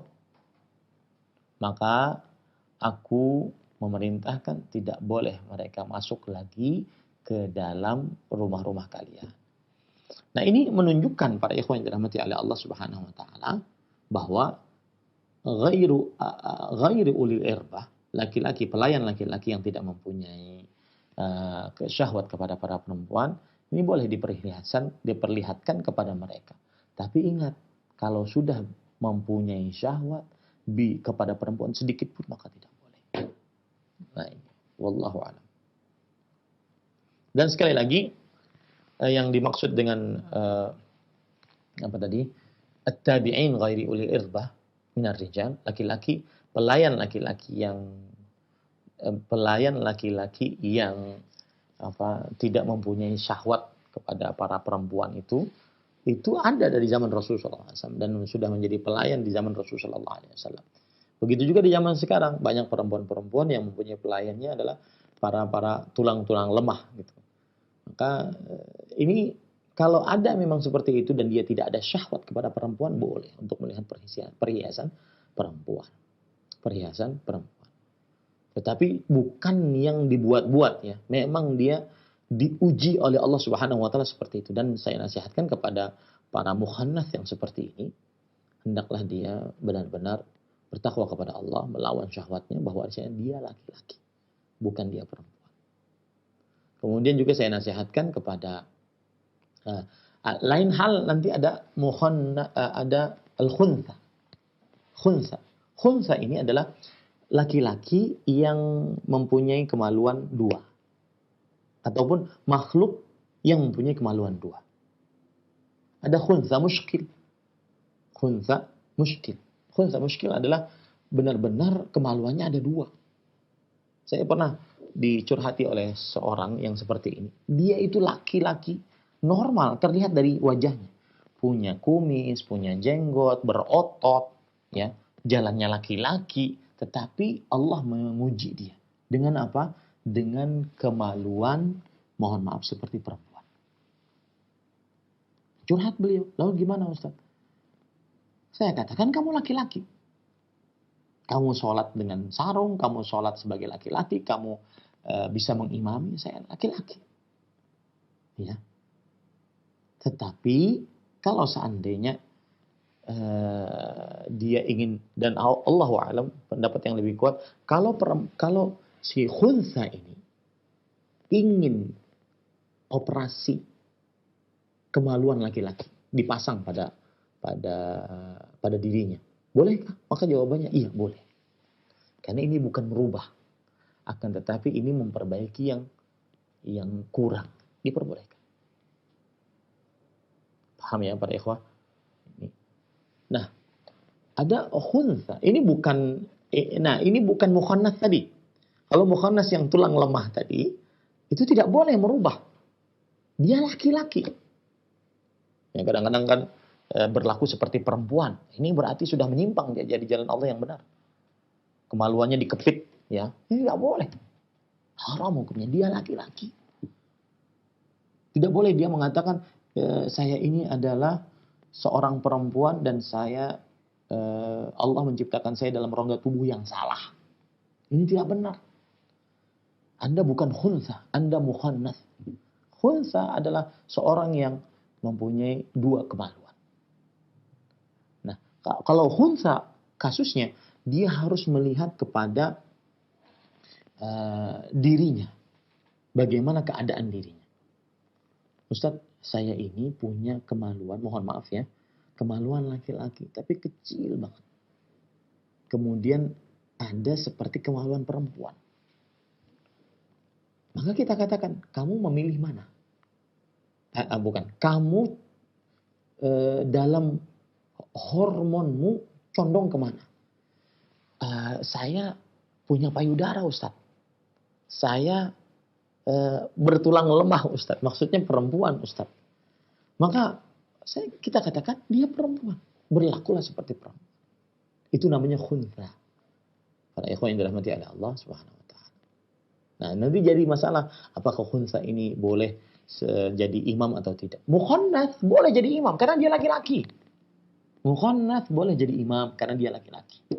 Laki-laki normal, laki-laki seutuhnya. Cuma dia tulang lemah, ya, yang tidak mempunyai syahwat kepada perempuan. Itu ujian dari Allah Subhanahu wa taala. Dia harus mengobatinya. Harus berdoa kepada Allah, saya ini laki-laki, saya bisa untuk menggauli perempuan, saya bisa untuk menikah dengan perempuan, saya bisa mencintai perempuan. Ya, jangan sampai dia masuk ke dalam dunia LGBT, jangan. Ini para ikhwan yang dirahmati oleh Allah Subhanahu wa taala. Nah, Kita lanjutkan sedikit ya, karena masih sedikit sehingga bab ini selesai. Awit tifl alladhi lam yadhhar ala awratin nisa ay al-atfal alladhina duna tamyiz fa innahu yajuzu lahum an-nadharu ila an-nisa'il ajanib wa 'allala ta'ala dhalika bi annahum lam yadhharu ala awratin nisa ay laysa lahum 'ilmun bidzalik ولا وجدت فيهم الشهوة بعد ودل أن هذا أن المميز تستتر منه المرأة لأنه يظهر على عورات النساء. Yaitu anak bayi yang belum mengetahui aurat perempuan. Ini maksudnya adalah anak-anak bayi yang belum mumayyiz, belum bisa membedakan mana perempuan, mana laki-laki, mana yang cantik, mana yang tidak cantik. Ya, mumayyiz biasanya umur 7 tahun. Nah, maka boleh bagi anak-anak di bawah umur itu untuk melihat kepada perempuan-perempuan yang bukan mahramnya. Dan Allah Subhanahu wa taala di sini memberikan illat, memberikan hikmah bahwa lam yadhharu ala auratin nisa, yaitu yang tidak mengetahui hukum aurat perempuan. Mereka tidak tahu aurat perempuan dan mereka tidak mempunyai syahwat. Berarti menunjukkan bahwa anak-anak laki-laki yang sudah mumayyiz, meskipun belum balik, umur 7 tahun, maka perempuan menutup diri darinya, tidak memperlihatkan perhiasannya. Wa indama nata'ammalu hadzal siyaqa hal yadkhulu as-sa'iqu wal khadimu fi dhimni haula'i aw la yadkhul. هل استثناه الله تبارك وتعالى في هذه الآية من ضمن من استثني بأن تكشف له المرأة وجهها أو تبدي له زينتها؟ حاشا والله لم يستثنى بل هو رجل أجنبي يجب على المرأة أن تحتجب عنه وقد وقع بسبب التفريط بهذه الأحكام فواحش كثيرة يندى لها جبين المؤمن إما عن رضا أو عن اغتصاب وهذا كله نتج عن إهمال أوامر الله تعالى فيه الصيانة والعفة في الدنيا والآخرة. Beliau mengatakan, kalau kita perhatikan ayat-ayat ini, apakah masuk ke dalamnya yang dikecualikan para supir, para pembantu? Tidak masuk sama sekali. Allah tidak mengecualikan para supir dan para pembantu laki-laki dalam hal ini. Maka tidak diperbolehkan seorang perempuan memperlihatkan wajahnya, memperlihatkan kemolekan tubuhnya, memperlihatkan keindahan make up-nya, kemudian keindahan perhiasannya kepada para supir dan para pembantu laki-laki. Kemudian Syekh mengatakan berapa banyak disebabkan karena meremehkan akan hal ini, akhirnya terjadi kejadian-kejadian yang buruk. Baik itu disebabkan karena saling ridha ya antara supir dengan tuan perempuannya, ataupun karena diperkosa. Akibat tidak mengindahkan perintah Allah Subhanahu wa taala.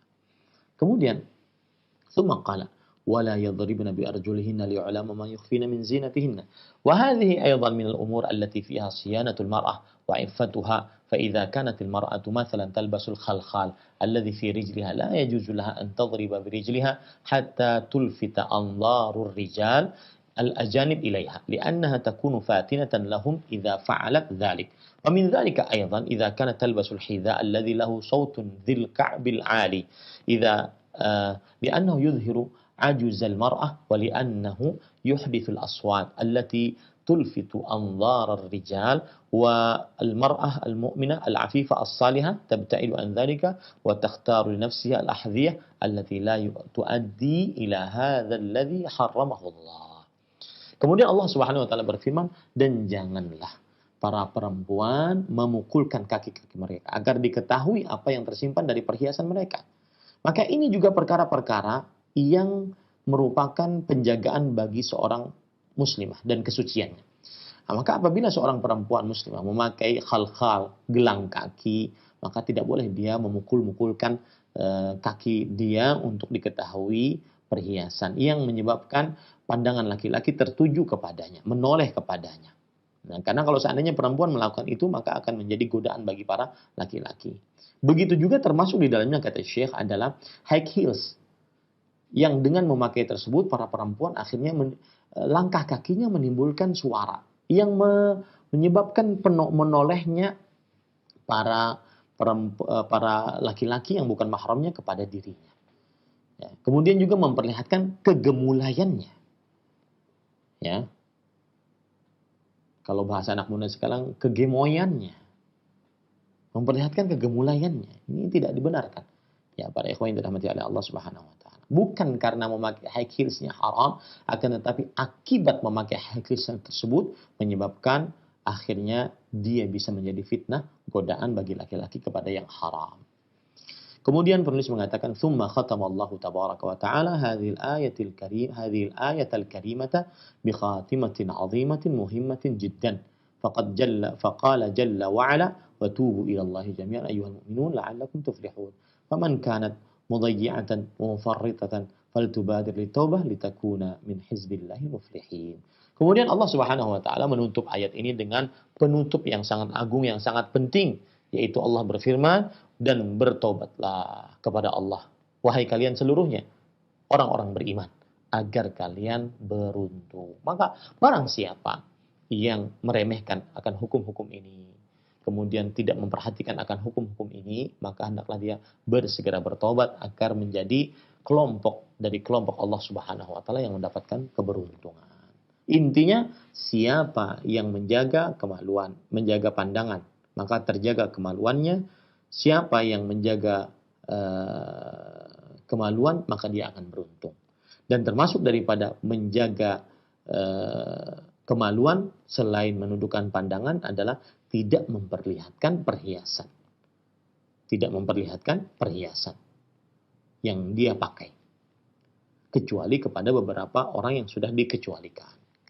Nah, siapa wanita yang meremehkan hukum-hukum ini, maka dia wajib untuk segera bertobat kepada Allah. Karena Allah Maha Penerima taubat.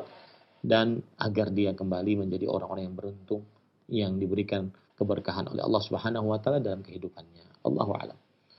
Silahkan saya kembalikan acara kepada bawa acara. Nah. Jazakallahu khairan. Barakallahu fikum. Terima kasih para Ustadz yang di kesempatan pagi hari ini telah membimbing dan menyampaikan pelajaran bermanfaat untuk kita semuanya. Semoga Allah senantiasa melimpahkan taufik, dimudahkan kita bisa memahami pelajaran ini dan juga mengamalkannya dalam ketaatan kepada Allah Subhanahu wa taala. Selanjutnya kami berikan kesempatan bagi pemirsa serta pendengar Radio Roja yang ingin bertanya seputar pembahasan ini. Kami tunggu.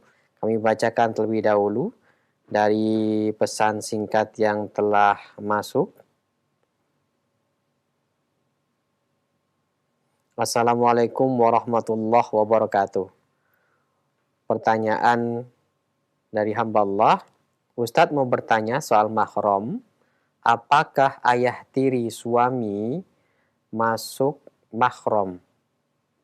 Lalu kakek tiri apakah juga masuk mahram? Syukron. Jazakallahu khairan. Ustadz, silakan. Alhamdulillah wassalatu wassalamu ala Rasulillah wa ala alihi washabihi wa man wala. Maka jawabannya tidak, bukan mahram ayah tiri suami, bukan mahram, kemudian ayah kakek tiri suami juga bukan mahram, karena tidak ada hubungan darah dari suami kepada ayah tiri tersebut. Wallahu a'lam. Nah. Jazakallahu khairan. Terima kasih Ustadz atas jawabannya, semoga bermanfaat untuk yang bertanya khususnya dan kita semuanya. Berikut kami bacakan kembali dari dari Ummu Maryam yang ingin bertanya, Ustadz, Ana ingin bertanya apa yang harus Ana lakukan terhadap anak putri saya yang susah dilarang berteman dengan laki-laki. Ana sudah sering mengingatkan, tapi selalu dibohongi oleh dirinya. Sekarang anak saya kabur dari rumah gara-gara masalah demikian.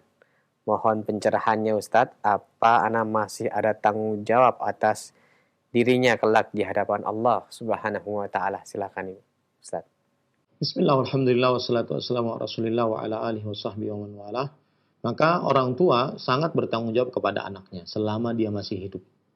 Meskipun anak perempuan tersebut sudah menikah, anak perempuan tersebut sudah punya anak, bahkan mungkin sudah punya cucu, orang tua tetap bertanggung jawab atas anaknya, tidak terputus dengan menikahnya seorang perempuan dengan laki-laki. Sudah mempunyai suami, tidak terputus.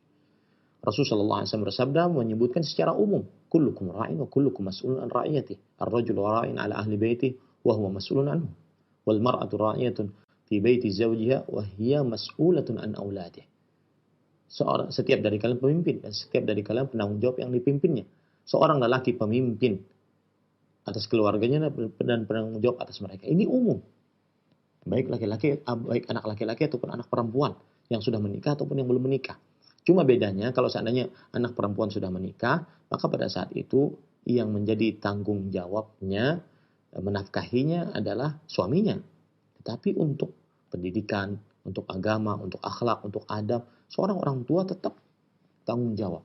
Maka saya nasihatkan, kalau yang ditanya adalah apakah saya masih bertanggung jawab di hadapan Allah? Iya, semua orang tua akan bertanggung jawab di hadapan Allah Subhanahu wa taala. Tinggal bagaimana kita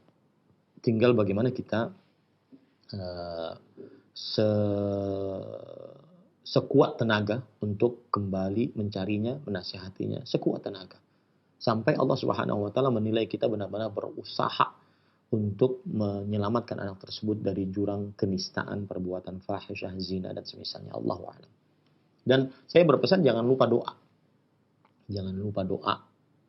Ya. Karena doa itu adalah senjata orang beriman. Ad-du'a miftah kulli khair. Doa kunci segala kebaikan. Maka berdoalah kepada Allah agar anak tersebut bertobat kepada Allah. Agar anak tersebut dan ini juga harus diingatkan oleh para orang tua dari semenjak dini. Bahwasanya tidak ada sesuatu yang paling berharga bagi seorang perempuan setelah akidahnya dibandingkan kesuciannya, kemaluannya. Tanamkan itu. Jaga kesucianmu sebagaimana kamu menjaga agamamu. Jaga kesucianmu sebagaimana kamu menjaga akidahmu. Tanamkan itu kepada anak-anak perempuan kita dari semenjak dini. Wallahu a'lam. Nah, Ustaz, jazakallahu khairan. Terima kasih atas nasihat dan jawabannya. Berikut kami bacakan kembali dari hamba Allah yang bertanya, Assalamualaikum Ustaz. Semoga Ustaz sekeluarga senantiasa sehat dan dalam lindungan Allah Ta'ala. Pertanyaannya, mohon petunjuk bagaimana jika kita dalam kondisi spesial atau tertentu, di momen-momen tertentu, misalnya sedang menjadi pengantin, menikahkan anak, dan event-event spesial lainnya. Apakah tetap harus tidak memakai perhiasan atau tidak menampakkan perhiasan atau bermake up atau memakai baju indah? Jazakallahu khairan. Terima kasih atas petunjuknya Ustaz, silahkan. Bismillah, alhamdulillah, wassalatu wassalamu ala rasulillah. Perempuan boleh memakai perhiasan. Ya. Asalkan dia tidak memperlihatkannya kepada laki-laki yang bukan mahramnya. Itu intinya. Ketika pernikahan misalkan, perempuan silahkan memakai perhiasan. Silahkan memakai make up secantik mungkin. Ya. Tapi hati-hati, di sini putih, di sini kadang-kadang coklat. Mohon maaf bercanda ya. Silahkan memakai perhiasan, memakai pakaian secantik mungkin, tetapi jangan diperlihatkan kepada laki-laki yang bukan mahram. Itu intinya. Jangan diperlihatkan kepada laki-laki yang bukan mahram. Termasuk di dalamnya kepada fotografer. Jangan diperlihatkan kepada laki-laki. Apalagi nyewa fotografer. Menyewa EO, event organizer atau WO, wedding organizer. Akhirnya nampaklah perempuan tersebut. Ini juga peringatan kepada perempuan-perempuan yang sudah mengaji, mengenal dakwah, salaf. Akan tetapi ketika acara tersebut luntur semua. Luntur. Ini tidak benar para ikhwan. Maka ada hukum ikhtilat, kenapa dilanggar? Ada hukum tabarruj, kenapa dilanggar? Ada hukum khalwah, kenapa dilanggar? Padahal dia sudah mengetahui hukumnya. Nah, ini tidak diperbolehkan. Ya. Dan apalagi kalau antara kedua mempelai, laki-laki dan perempuan, keluarga kedua mempelai sudah ngaji dua-duanya, kenapa harus takut dengan tamu? Ya, dengan tamu tidak usah takut. Tidak usah takut perkataan orang. Tidak ada ikhtilat, tidak ada bertabarruj, tidak ada tercampurnya laki-laki dan perempuan. Tidak ada musik. Jadi perempuan silakan berdandan dengan syarat tidak diperbolehkan diperlihatkan kepada laki-laki yang bukan mahram. Itu saja syaratnya. Wala yubdina zinatahunna. Janganlah mereka menampakkan perhiasan-perhiasan mereka. Allah berfirman, wala tabarrajna tabarruj jahiliyyati ula. Janganlah para perempuan bertabarruj, berdandan di hadapan laki-laki yang bukan mahramnya. Seperti sebagaimana tabarrujnya kaum jahiliyah generasi pertama. Apa arti tabarruj? Memperlihatkan satu, kecantikan wajah. Dua, kemolekan tubuh. Ketiga, perhiasan. Yang keempat, kebagusan pakaian. Yang kelima, warna kulit. Jangan diperlihatkan kepada laki-laki yang bukan mahramnya. Nah, seperti itu. Ini para ikhwan yang dirahmati Allah. Solusinya gimana Ustaz? Ya sudah nikah. Misalkan nih, satu ruangan. Yang hadir laki-laki. Perempuannya mana? Di ruang sebelah. Yang hadir seluruhnya perempuan. Tidak ada kamera yang nyorot ke sana. Jadi sama aja kalau ada kamera yang nyorot ke sana. Ini tidak boleh para ikhwan. Dosa besar, dosa besar. Ya. Dan saya heran ada sebagian para ustadz yang kadang-kadang diundang dalam acara-acara seperti itu, tetapi tidak mengingatkan. Ini tidak benar. Ya, tidak benar. Harus diingatkan. Para ikhwan yang dirahmati oleh Allah Subhanahu wa taala. Dan di zaman sekarang kan zamannya dokumentasi, zamannya video. Maka pada saat itu ketika dokumentasi disampaikan, dibuat, maka tidak boleh terlihat dalam dokumentasi tersebut para perempuan yang sudah berdandan habis. Anda capek-capek menikahi perempuan, ngelamar, meyakinkan orang tua perempuan untuk menerima Anda, ya. Kemudian setelah itu, sebelum Anda nikmati, orang lain dulu menikmatinya. Dia dengan dandanan yang sangat luar biasa dinikmati oleh laki-laki. Oh begitu istrinya, oh begitu dandannya, oh begitu hidungnya, oh begitu matanya. Dinikmati oleh laki-laki yang bukan mahram. Sebelum Anda menikmati, ini kan keliru para ikhwan. Dan saya sangat-sangat sangat-sangat menyayangkan ini terjadi pada kawan-kawan yang sudah mengaji dan sudah meniti jalan istiqamah mengikuti manhaj salaf. Semestinya mereka menjadi contoh bagi kaum muslimin yang lain, benar-benar menerapkan syariat Islam. Wallahu a'lam. Jazakumullahu khairan. Barakallahu fikum Ustaz. Terima kasih atas nasihat dan jawaban yang bermanfaat yang telah disampaikan. Berikutnya kami berikan kesempatan bagi Anda yang ingin bertanya seputar pembahasan ini via telepon. Silahkan. Halo, Assalamualaikum. Waalaikumsalam warahmatullah. Ibu mohon maaf dikecilkan terlebih dahulu volume televisinya Ibu. Ya. Ya. Assalamualaikum Ustaz. Waalaikumsalam warahmatullah. Dengan siapa di mana? Dari Ibu Nini di Solo. Silakan Ibu Nini. Iya, mau nasihatnya Ustaz. Begini, ada seorang istri yang disuruh-suruh seorang suami untuk pinjam utangan ke keluarga istri sampai sertifikat orang tuanya 2, ada BPKB, ada keluarga yang banyak dihutang. Terus sampai sekarang hampir 3 tahun dia nggak mau bayar, Ustaz. Gimana nasihatnya, Ustaz? Ya, baik. Terima kasih, Ibu. Malah mengajari anak-anaknya untuk memutuskan silaturahmi, Ustaz. Ya, baik, Ibu. Terima kasih. Terima kasih, Ustaz. Assalamualaikum. Waalaikumsalam warahmatullahi wabarakatuh. Silahkan, Ustaz. Bismillah, alhamdulillah, wassalatu wassalamu ala rasulillah. Saya nasihatkan dulu untuk suami. Suami, Anda kepala keluarga dan Anda sangat bertanggung jawab atas pendidikan dan pengajaran di tengah keluarga. Dan siapa yang menipu keluarganya, maka diancam oleh Allah Subhanahu wa taala tidak masuk ke dalam surga. Sebagaimana hadis Rasulullah SAW diriwayatkan Imam Muslim, Imam Bukhari, "Ma min muslimin yastar'ihi lahu ra'iyah yamutu yawma yamut wa huwa ghashin li ra'iyatihi illa harramallahu alaihi al-jannah." Tidaklah seorang muslim diberikan kewenangan oleh Allah Subhanahu wa taala untuk memimpin pada hari dia meninggal, kemudian dia meninggal, pada hari meninggal dia dalam keadaan menipu keluarganya, melainkan diharamkan atasnya surga. Maka termasuk penipuan adalah mengajarkan untuk istri selalu berhutang kemudian tidak mau bayar, selalu menipu orang. Ini termasuk penipuan terhadap orang-orang yang di bawah tanggung jawab Anda. Dan kemudian yang kedua, saya nasihatkan agar bekerja. Dan siapa yang berusaha, Allah Subhanahu wa taala akan memberikan. Karena semuanya sudah dijamin oleh Allah Subhanahu wa taala rezekinya. Wa ma min dabbatin fil ardi illa 'ala Allahi rizquha. Wa ya'lamu mustaqarraha mustawda'aha. Tidak ada makhluk melata di atas muka bumi kecuali Allah telah menjamin rezekinya. Dan Allah mengetahui di mana tempat tersembunyinya dan di mana tempat dia menyimpannya. Dan Rasulullah SAW bersabda, "Innan nafsa lan tamuta hatta yastakmila rizqaha."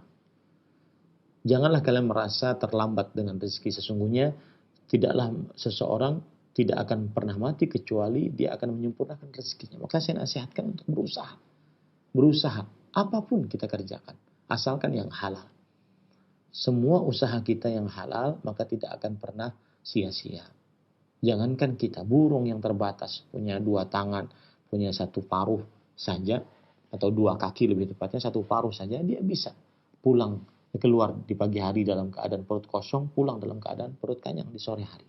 Itu burung, bagaimana kita yang punya kaki, 2 tangan, mata, telinga, ya, maka berusahalah.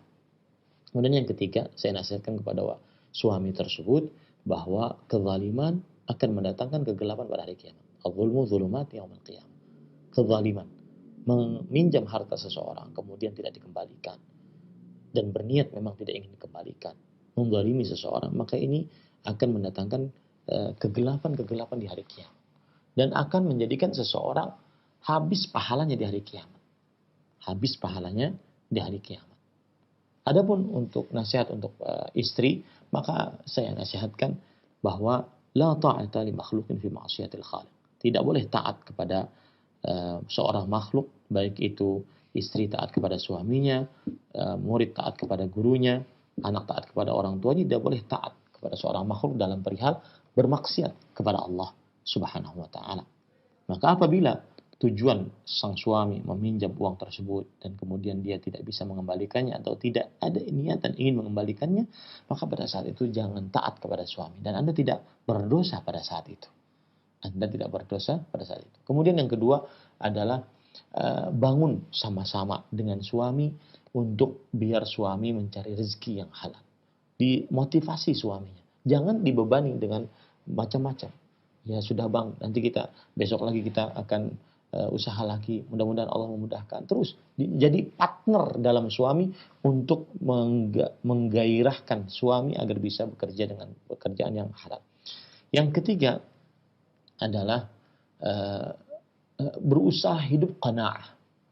Berusaha hidup puas dengan pemberian Allah Subhanahu wa taala. Jangan terlalu banyak untuk meminta kepada suami apabila memang suami dalam keadaan yang sedang sulit, terutama kita di tengah pandemi COVID-19 seperti ini. Ya, hampir semua orang merasakan kesulitan kecuali mungkin orang-orang yang diluaskan rezekinya saja. Maka pada saat itu sang istri hendaklah dia bersabar, sang istri hendaklah dia tidak terlalu banyak menuntut, kemudian qanaah, puas dengan pemberian suami walaupun itu sedikit. Irda bima qasama Allah takun aghnan nas. Puaslah dengan pemberian Allah, niscaya kamu menjadi manusia yang paling kaya. Wallahu a'lam. Nah. Jazakallahu khairan Ustaz. Terima kasih atas nasihat dan jawabannya. Kita akan beralih untuk sementara ini ke pesan singkat agar berkaitan dengan pembahasan yang Ustaz telah sampaikan. Assalamualaikum dari seorang ibu, yaitu hamba Allah yang bertanya, mau tanya Ustaz, apakah perempuan atau wanita dalam rumah bolehkah memakai pakaian-pakaian yang pendek karena gerah atau sumuk? Silahkan Ustaz. Bismillah, alhamdulillah, wassalatu wassalamu ala rasulillah wa ala alihi wa sahbihi wa man wala. Ahibati hafizakumullah, dalam rumah yang di dalam situannya ada suami, maka boleh dia memakai pakaian pendek, ketat, bahkan mungkin mohon maaf tidak berpakaian, dia diperbolehkan. Karena suami boleh melihat aurat istrinya boleh melihat aurat suaminya. Akan tetapi kalau seandainya pas lagi dia di dalam rumah terdapat anak-anaknya dan anak-anaknya sudah balik, maka tidak layak dia memakai pakaian-pakaian yang sangat pendek. Karena anak-anak tidak diperbolehkan untuk melihat aurat besar dari ibunya. Kemudian juga anak-anak yang sudah balik, dia dijauhkan dari fitnah-fitnah. Karena dikhawatirkan nanti tergoda syahwat, dibisiki oleh syaitan untuk berbuat yang tidak baik terhadap ibunya. Na'udzubillah. Wallahu a'lam. Nah, Ustaz, barakallahu fikum, dan kami akan bacakan untuk pertanyaan terakhir sekaligus kami minta ihtitam dari Ustaz nanti. Pertanyaan, afan Ustaz, apakah termasuk ana mempermainkan sunnah karena ana memakai cadar tapi belum mendapatkan izin dari suami. Namun Ana tetap memakainya bila keluar dari gang rumah sehari-harinya. Akan tapi nanti setelah di lingkungan RT dibuka. Nah, apakah hal tersebut termasuk mempermainkan sunnah karena cadar di wilayah atau kampung saya masih asing? Silakan. Bismillah, walhamdulillah, wassalatu wassalamu ala rasulillah. Untuk perihal mempermainkan atau tidak mempermainkan itu tergantung kepada hati, karena itu permainan hati. Kalau seandainya dia memakai seperti itu dalam rangka ingin main-main, hatinya ingin meremehkan, hatinya ingin menghinakan, hatinya ingin merendahkan cadar tersebut, maka itu diharamkan dalam agama Islam. Bahkan dikhawatirkan termasuk daripada hal yang tercela. Kemudian, tetapi kalau seandainya dia melakukan itu seperti yang disebutkan dalam pertanyaan karena di kampungnya masih belum biasa untuk memakai cadar, maka tidak mengapa. Karena pendapat yang lebih kuat, wallahu alam, cadar tidak wajib. Ya, cadar tidak wajib. Tetapi saya nasihatkan lebih baik dia bersabar memakai cadar dari rumah, keluar rumah, sampai pulang kembali ke rumah. Itu lebih baik untuk kesuciannya. Wallahu alam. Ahibati, hafizakumullah ta'ala, kaum muslimin yang saya cintai karena Allah, sebagai penutup saya nasihatkan, karena di negara ini lagi genting untuk darah seorang muslim, apalagi darah seorang pendakwah, maka saya nasihatkan agar mengingat baik-baik bahwasanya urusan darah dalam agama Islam sangat-sangat diperhatikan dan juga tidak boleh diteteskan darah seorang muslim siapapun dia, selama dia bersyahadat asyhadu an la ilaha illallah wa asyhadu anna muhammadar rasulullah, maka diharamkan untuk diteteskan. Jangankan darah seorang muslim, darah seorang kafir yang mereka aman di tengah kaum muslimin, mengadakan perjanjian aman di tengah kaum muslimin, haram untuk diteteskan, apalagi darah seorang muslim. Dan Allah Subhanahu wa taala menyebutkan dalam Al-Quran, وَمَنْ يَقْتُلْ مُؤْمِنًا مُتَعَمِّدًا فَجَزَاؤُهُ جَهَنَّمُ خَالِدًا فِيهَا وَغَضِبَ اللَّهُ عَلَيْهِ وَلَعَنَهُ وَأَعَدَّ لَهُ عَذَابًا عَظِيمًا. Yang artinya barang siapa yang membunuh seorang beriman dengan sengaja, maka Allah Subhanahu wa taala murka atasnya, dan Allah Subhanahu wa taala benar-benar melaknatnya, dan Allah Subhanahu wa taala telah mengancamkan kepadanya neraka jahanam, ia kekal abadi di dalamnya.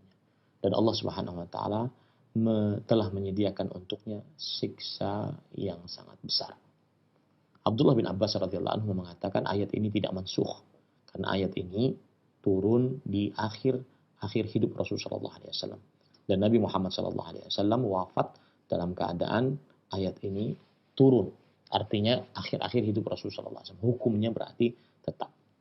Maka pada saat itu tidak diperbolehkan seseorang meremehkan perkara darah seorang muslim. Dan Allah Subhanahu wa taala ringan di sisi Allah hilangnya dunia, hancurnya Masjidil Haram dibandingkan tertetesnya darah seorang muslim.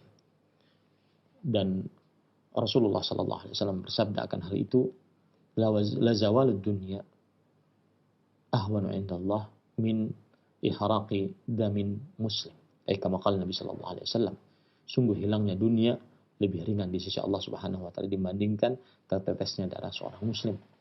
Kemudian di akhirat yang sangat menyelamatkan kita dan sangat memudahkan kita hisab adalah kita ketika terlepas dari darah seorang muslim. Rasulullah SAW bersabda, la yazalu ar-rajulu fi fushati min dini ma lam yusib daman harama. Masih saja seseorang di dalam kelapangan urusan agamanya selama ia tidak terkena darah yang haram untuk diteteskan. Maka ahibati habibakumullah, hati-hati perihal darah. Jangan bermudah-mudah. Hati-hati perihal darah, jangan bermudah-mudah. Semoga Allah Subhanahu wa taala selalu menjaga kaum muslimin, terutama para pendakwahnya, para ulamanya, dari hal-hal yang buruk, dari orang-orang yang menginginkan keburukan kepada kaum muslimin. Ini yang bisa saya sampaikan. Sallallahu Nabi Muhammad, alhamdulillahirabbil alamin. Wassalamualaikum warahmatullahi wabarakatuh.